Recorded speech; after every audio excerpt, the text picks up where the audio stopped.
नमस्कार, मैं हूं अंजलि और आप देख रहे हैं TV9 डिजिटल। करगिल विजय दिवस आज हम मना रहे हैं। हर साल 26 जुलाई की तारीख को करगिल विजय दिवस मनाया जाता है। पूरे 22 साल हो गए हैं भारत पाकिस्तान के बीच हुए करगिल युद्ध को, जिसमें पाकिस्तान को धूल चटाई थी भारतीय जवानों ने, भारतीय सैनिकों ने। लेकिन क्या आप जानते हैं कि करगिल युद्ध के बीच चीन की क्या भूमिका थी? करगिल युद्ध के बीच भारत और पाकिस्तान, इन दोनों देशों में से ड्रैगन ने किसका साथ दिया था? अगर आप नहीं जानते हैं तो आज इस वीडियो में आपको इस बात की जानकारी मिलेगी कि आखिर चीन का उस दौरान क्या स्टैंड था, क्या रुख था। सबसे पहले करगिल विजय दिवस के बारे में बात करते हैं। 1999 में अचानक से ऐसा हुआ कि पाकिस्तान की ओर से जो भारतीय सीमा है वहां घुसपैठ की कोशिश की गई। भारतीय सीमा के कई इलाकों पर कब्जा करने की कोशिश की गई। बताया जाता है कि पाकिस्तान के तत्कालीन प्रधानमंत्री नवाज शरीफ की जानकारी के बगैर पाकिस्तान के जो तत्कालीन जनरल थे परवेज मुशर्रफ, उन्होंने बिना पूछे पाकिस्तानी सेना के साथ मिलकर के भारत की ओर घुसपैठ करने की कोशिश की थी, और न सिर्फ सैनिकों के द्वारा बल्कि आतंकवादियों के द्वारा भी। अचानक से इस बात की जानकारी भारत को मिलती है और बिना किसी तैयारी के उसी दौरान जब खबर मिली, अलर्ट हो गई भारतीय सेना। भारत सरकार में उस दौरान तत्कालीन प्रधानमंत्री अटल बिहारी वाजपेयी थे और भारतीय सैनिकों ने पूरी मुस्तैदी के साथ डट करके सामना किया पाकिस्तान के सैनिकों का। कुल 60 दिनों तक ये पूरा युद्ध चला था, जिसमें चुन चुनकर पाकिस्तानी सैनिकों का खात्मा किया गया भारतीय सैनिकों की ओर से। बहुत ही ज्यादा संघर्ष उस दौरान देखने को मिल रहा था। हालांकि कहा यह जाता है कि 60 दिनों तक चले इस युद्ध में पाकिस्तान ने अपने हाथ खड़े कर दिए थे, क्योंकि भारत की तैयारी ऐसी थी, भारतीय सैनिकों की जाबाजी ऐसी थी, जिसके आगे आखिरकार सिर झुकाना ही पड़ा था पाकिस्तान को, और बहुत बुरी तरीके से हार का मुंह देखना पड़ा था। बताया जाता है कि उस दौरान ड्रैगन की भूमिका को लेकर के भी कई तरह के सवाल खड़े हो रहे थे।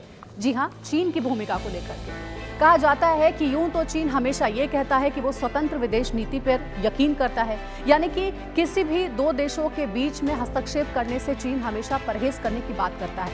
लेकिन करगिल युद्ध जब 1999 में हुआ था, उस दौरान ये भी देखने को मिला था कि स्वतंत्र विदेश नीति की बात करने वाला ड्रैगन यानी कि चीन बंद दरवाजे से, पीछे के दरवाजे से पाकिस्तान की मदद कर रहा था, यानी कि भारत के खिलाफ साजिश भी रच रहा था। जी हाँ, आप सभी जानते हैं कि यूं तो ड्रैगन पर यकीन कर पाना मुश्किल है। चीन कहता कुछ और है और करता कुछ और है। 1999 के दौरान भी यही हुआ था कि चीन अपनी स्वतंत्र विदेश नीति पर कायम नहीं था और पाकिस्तान का ब्रेन वॉश भी कर रहा था, पाकिस्तान को मदद भी पहुंचा रहा था ताकि किसी तरीके से भारत को नुकसान पहुंचाया जा सके। पाकिस्तान को कई तरीके के हथियार भी उपलब्ध करवा रहा था। पीछे के दरवाजे से पाकिस्तान को चीन पूरा सपोर्ट कर रहा था। अभी की स्थिति आप क्यों न देखें, आप देखिए कि जब भी भारत आतंकवाद के मुद्दे पर चीन को ये कहता है, पूरी दुनिया हालांकि भारत का सपोर्ट करती है कि पाकिस्तान में आतंकवाद का पालन पोषण होता है, लेकिन जब चीन को अपनी स्पष्टता जाहिर करने की बात आती है तो वो हमेशा से पाकिस्तान को सपोर्ट करता हुआ दिखता है। उसकी वजह भी कई सारी हैं।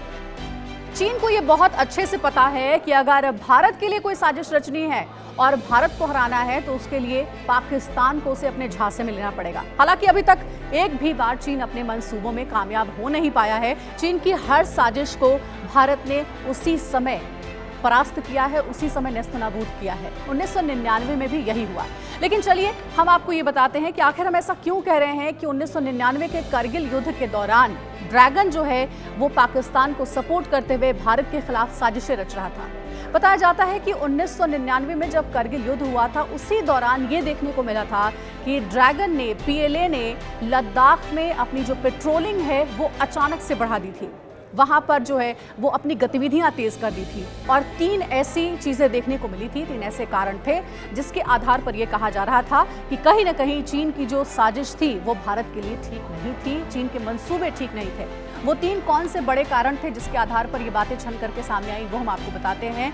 बताया जाता है कि लद्दाख के कई ऐसे पोस्ट थे जहां पर चीन ने अपनी पेट्रोलिंग बढ़ा दी थी, जिसमें पेंगोक्सो भी था और साथ ही साथ ट्रिग हाइट्स के बारे में भी कहा जाता है कि वहां पर भी पेट्रोलिंग बढ़ गई थी, और डेमचोक में भी, जो कि ईस्टर्न लद्दाख में आता है, वहां पर भी चीन की पेट्रोलिंग बढ़ गई थी। चीन ने सबसे पहले पेट्रोलिंग की गतिविधियां बढ़ाने की शुरुआत डेमचोक में की थी।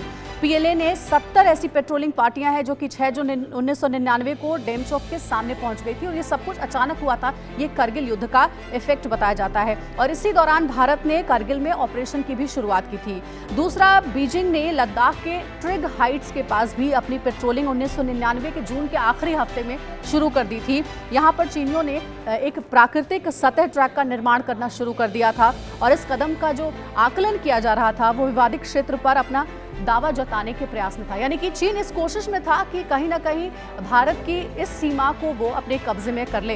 हालांकि वो इसमें कामयाब नहीं हो पाया। उसके बाद चीन ने फिर से पेंगोत्सो में चीन ने युद्ध स्तर पर ट्रैक बनाने का काम शुरू कर दिया। इसके बारे में भी भारत को जानकारी मिली और भारतीय सेना उस दौरान ही अलर्ट मोड में आ गई।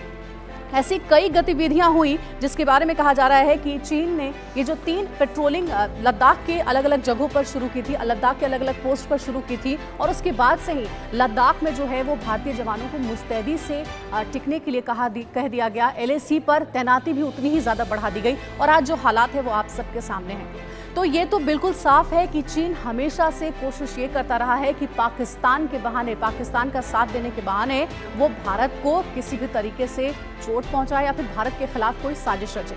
हालांकि नतीजा सबके सामने है कि आखिर पाकिस्तान की क्या हालत हुई थी 1999 के करगिल युद्ध के दौरान।